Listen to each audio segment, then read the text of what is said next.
할렐루야. 오늘도 함께 하신 주님을 찬양합니다. 오늘같이 나눌 하나님의 말씀, 심판과 구원의 날이라는 제목으로 같이 나누기를 원합니다. 오늘 말씀에서는요, 이 말라기에는 6번의 논쟁이 있다고 했는데 마지막 6번째 논쟁입니다. 그 논쟁의 주제가 뭐냐? 바로 하나님을 경외하는 것이 소용이 없다고 너희는 말하고 있는데 정말로 그런 줄 아니? 하나님은 악인을 심판하고 의인의 구원과 영광을 받게 하는 여호와의 날이 곧 있게 될 것이다. 반드시 있게 될 것이다. 라고 말씀하시면서 하나님의 말씀으로 경고하는 내용의 말씀이 오늘 본문의 내용입니다. 먼저 13절부터 15절까지의 말씀에 보면요, 너희가 완악한 말로 나를 대적하고도 우리가 언제 주님을 대적했습니까? 라고 얘기하고 있는 백성들을 향하여서 말씀하고 있는 거예요. 그러면서 14절에는요, 이는 너희가 말하기를 하나님을 섬기는 것이 헛되다. 만군의 여호와 앞에서 그 명령을 지키는 것, 그리고 슬프게 행하는 것이 뭐가 유익하요? 라고 얘기합니다. 하나님의 말씀 지키는 것 필요 없고 슬프게 행하는 것, 이 슬프게 행하는 것 이건 뭐냐면요, 회개와 금식과 애통하는 거예요. 하나님의 말씀 앞에 온전한 삶을 살지 못하였기에 가슴 아파하고 그리고 눈물을 흘리며 회개하고 금식하는 것, 애통하는 것, 이것이 뭔 소용이 있느냐라고 얘기하고 있는 거예요.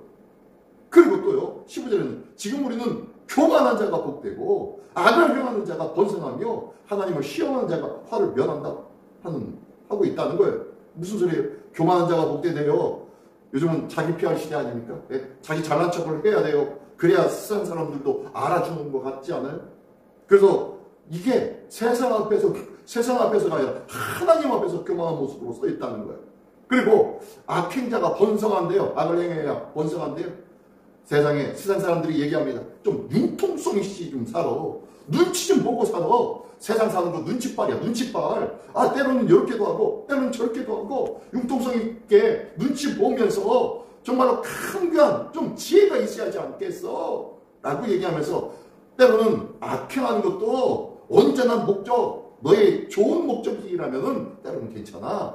라고 얘기하고 있다는 거예요. 그것을 주장하고 있다는 거예요. 그렇게 가르치고 있다는 거예요.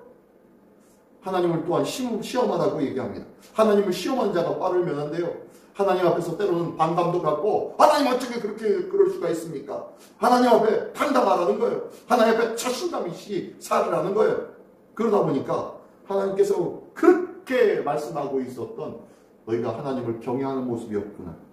하나님은 교만한 자를 물리치고 겸손한 자를 찾는다고 했는데 하나님을 경외하는 것도 겸손한 것도 없는 삶을 살아가고 있구나 라고 말씀할 수밖에 없는 삶을 이야기하면서 그것이 맞다고 하나님 앞에 이야기하는 거예요. 요즘 우리가 사는 삶하고 너무너무 비슷하지 않습니까? 마치 하나님의 설교 말씀을 통하여서 왜 자꾸 기를 죽입니까? 하나님의 말씀을 들으면 우리 가슴이 아프고요. 하나님 말씀 들으면요, 항상 우리가 죄인 같아요. 왜 자꾸 목사님의 설교는 기를 죽이는 설교를 하고 있습니까? 라고 하는데요. 아니에요. 제가 말씀드리는 것은 기를 죽이기 위해서가 아니라 하나님께서 말씀하고 계신 것이 무엇인지 교만하고 그리고 악행하고 하나님 앞에 반감을 갖는 이런 하나님 앞에 황당무계한 삶을 주장하는 세상과 다른 삶을 살으라고 말씀하고 있는 거예요. 하나님의 마음이 무엇인지, 하나님 앞에 왜 우리가 겸손해야 되는지를 가르쳐주고 있는 거예요. 세상 앞에서는 당당하십시오. 하나님의 자녀답게 사는 것은 당연합니다. 근데 하나님 앞에 와서도 이 교만함과 악행과 그리고 시험하는 일 그대로 가져와서 하나님 앞에 서려고 하고 있지는 않습니다. 하나님을 경외하기를 원합니다. 하나님 앞에 겸손하기를 원합니다. 또한 16절부터 18절까지의 말씀에 보면요, 하나님을 경외하는 자가 하나님께서 복을 주시겠다고 약속하십니다. 한번 볼까요? 16절에. 그때 여호와를 경외하는 자들이 피차 말하매, 여호와를 경외하는 자들 똑같이 얘기하는 거예요. 하나님, 우리가 하나님을 경외하고 하나님을 의지하고 그런데 세상 사람들이 그렇게 얘기하고 있어요. 라고 하면서 하나님 앞에 나와서 얘기합니다. 그러니까 하나님께서 이 모든 것을 들으시고 정확하게 대답해 주십니다. 하반절에 보니까 여호와를 경외하는 자와 그 이름을 존중히 여기는 자를 위하여서 여호와 앞에 있는 기념책에 기록하였네요. 그 이름을 기록했대요. 그리고 17절 만군의 여호와가 이러노라 내가 정한 날을 그들을 나의 특별한 소유로 삼을 것이요 또 사람이 자기를 섬기는 아들을 아낀같이 내가 그들을 아끼리니 18절 그때에 너희가 돌아와서 의인과 악인을 분별하고 하나님을 섬기는 자와 섬기지 아니하는 자를 분별하리라. 뭐예요? 하나님께서 당신을 경외하는 자에게 복을 내려주시겠다고 약속하시는 거예요. 당신의 의로운 기념책에 그 이름 한자 한자를 기록하겠고 당신의 특별한 소유로 삼아서 내가 아들을 사랑함과 같이 그 사람 역시 똑같이 아들처럼 대하여 주겠다. 아껴주겠다. 그리고 심판의 날에는 반드시 악인과 의인을 그리고 하나님을 섬기는 자와 하나님을 섬기지 않는 자를 반드시 분별하는 여호와의 날을 만나게 해주겠다라고 말씀하고 있는 거예요.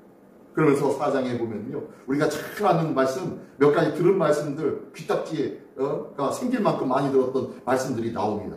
4장 1절부터 6절까지에 보면요 하나님께서 의인과 악인을 어떻게 심판하시는지 그리고 이를 위해서 우리는 어떻게 살아야 되는지에 대해서 말씀해 주고 있어요. 1절부터 3절까지의 말씀해 보니까요 만군의 여호와가 일어나라 용광로 불같은 날이 이르리니 이 날이 무슨 날이에요? 여호와의 날 하나님의 심판의 날 그 날이 이르니 교만한 자와 악을 행하는 자와 다 지푸라기 같이 될 것이다 라는 거예요. 용광로 불 앞에 지푸라기 같이 될 것이라는 거예요. 그리고 그 이르는 날에 여호와의 날에 그들을 살라 그 뿌리와 가지를 남기지 아니할 것이다. 다 태워버리겠다는 거예요. 교만한 자, 악행 자 모두 여호와의 날에 태워버리겠다는 거예요. 그러면서 2절에는요 내 이름을 경외하는 너에게는 그와 반대로 내 이름을 경외한 자는 공의로운 해가 떠올라서 그들에게는 치료의 광선을 비추어 주겠대. 치료는 무엇을 치료하는 겁니까? 이 땅을 살면서 상처받고 이 땅을 살면서 많은 이들로부터 힘들고 괴롭고 낭망하고 좌절할 수밖에 없는 삶을 살았던 자를 하나님께서는 그들을 붙잡아 주시고 싸매어 주시고 치료하여 주시는 치료의 광선을 비춰 주신대요. 하나님의 회복의 은혜를 가장 먼저 허락해 주시겠다는 거예요. 그래서 그들을 강건케 만들어 주어서 그들에게는 어떻게 해요? 외양간에서 나온 송아지같이 뛰게 되는 기쁨과 감격에 찬 삶이 다시 시작되오리지리라 라고 말씀하고 있는 거예요. 이게 바로 여호와의 날입니다. 여호와의 날에 모든 이들이 치유함 받으며 하나님께서 허락하신 하늘의 신령한 은혜와 기쁨과 진리와 감격에 찬 삶을 새롭게 시작하겠다라고 말씀하시는 것이 이 말씀이에요. 그러면서 3절에는요. 또 너희가 악인을 밟을 것이니 그들이 내가 정한 날에 너희 발바닥 밑에 재와 같을 것이다 라고 말씀합니다. 악인은 어떻게 한다고요? 밟고 재와 같이 될 것이다. 하나님의 말씀이다 라고 말씀하고 있어요. 이게 바로 하나님께서 의인과 악인을 심판하는 결말이 그렇다는 거예요. 그러므로 너희는 그래서 이렇게 살아야 되지 않겠어? 4절, 5절, 6절 이 말라기에서 가장 핵심 있는 말씀이에요. 그러므로 이 말라기 지금까지 얘기한 것 이 이야기의 결론이 뭐냐면은 이 말이야 하면서 4절, 5절, 6절의 말씀이 합니다. 너희는 내가 호렙에서 온 이스라엘을 위하여 내 종 모세에게 명령한 법 곧 율례와 법들을 기억하라. 할렐루야. 모세의 율법을 기억하라는 거예요. 모세의 율법을 기억하지 아니하니까 지금까지 이런 문제가 발생한 거야. 5절 보라 여호와의 크고 두려운 날이 이르기 전에 내가 선지자 엘리야를 너에게 보내리니 자 누구를 보낸다고요? 엘리야를 보낸대요. 엘리야를. 이 엘리야가 왜? 6절 보니까 엘리야를 통하여서 하나님께서 이스라엘 가운데 선포한 메시지가 바로 너희가 돌이켜서 하나님께로 돌아오라라는 말씀이 이 엘리야를 통하여서 나타났었는데 이렇듯 하나님께서 엘리야를 다시 보내시겠다는 거예요. 이때가 언제입니까? 우리 주님 다시 오셨어요. 우리 주님이 2000년 전에 오실 때도 엘리야가 왔었죠. 그게 누구입니까? 세례 요한이었습니다. 그를 통하여서 회개하라 천국이 가까이 왔느니라 라고 하면서 많은 사람들로부터 돌이켜라 하나님께로 돌이켜야 된다라고 말씀하시면서 이를 위해서 회개하라 천국이 가까이 왔느니라 라고 선포했죠. 우리 주님 다시 오는 날도 반드시 이런 엘리야와 같은 자가 말씀할 거예요. 돌이키라는 말씀이 있을 거예요. 이 엘리야는요, 그 어떤 세례 요한 같은 그런 특정한 사람일 수도 있지만요, 어떻게 보면요, 내가 나의 집에 있는 아이의 꼬마와 같은 아이가 하는 말들이 엘리야의 말들이 될 수가 있어요. 문득 들었던 설교 말씀이 엘리야의 메시지일 수 있어요. 내가 들었던 믿지 않는 자를 통해서 들려지는 이야기들이 이 엘리야와 같은 메시지가 될 수도 있다는 거예요. 어쨌든 하나님은 이를 통해서 우리를 어떻게 만들어 주시기 원하요? 네, 돌이켜서 하나님께로 돌아가기를 원하신다는 거예요. 6절에 보니까요, 아버지의 마음을 자녀에게로, 자녀들의 마음을 그들의 아버지에게로 돌이키게 하리라. 돌이키지 아니하면 드릴 건데 내가 와서 저주로 그 땅을 칠까? 하나님께서 치시겠다고 말씀합니다. 하나님께로 돌아가는 은혜의 삶이 오늘도 있기를 원합니다. 오늘도 주께로 돌아가며 매일같이 순간순간마다 주님께로 돌아갈 줄 아는 믿음이 우리에게 있기를 원합니다. 이 경고를 통해서 구원받기를 원하시는 하나님의 본심의 마음이 여기에 들어있는 거예요. 그러므로 내가 너에게 명한 하나님의 말씀을 좀 기억해 줘. 늘 마음판에 새기고 묵상하고 이 말씀으로 통하여서 내게 좀 돌아와라, 내게 좀 돌아와라 라고 말씀하시는 그 말씀이 바로 하나님의 본심인 줄 믿습니다. 하나님을 경외하고 말씀을 기억하여서 여호와의 날을 반갑게 기다리는, 반갑게 기쁨으로 맞이하는 우리 모두가 되기를 원합니다. 마라나타, 주여 어서 오시옵소서가 우리의 입술에 차고 넘치기를 원합니다. 지난 주일날 설교 시간에 했죠. 이 마라나타가 아람어인데요. 라틴어로는 뭐라고 했죠? 예, 아드벤투서라고 하면서 대림절 어드벤트의 바로 어원이라고 했죠. 아드벤투스 마라나타, 주님 어서 오시옵소서. 이 신앙의 마음으로 오늘을 승리하는 우리 모두가 되시기를 예수님의 이름으로 축원합니다. 기도하겠습니다. 전능하신 주님 감사합니다.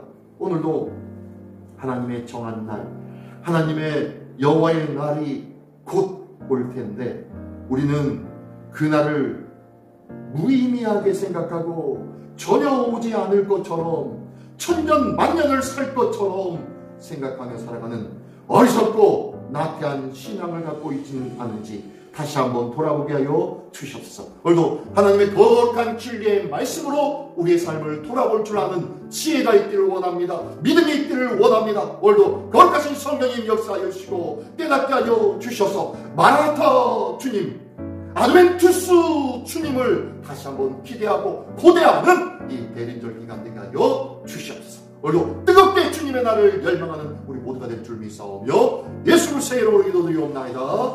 아멘.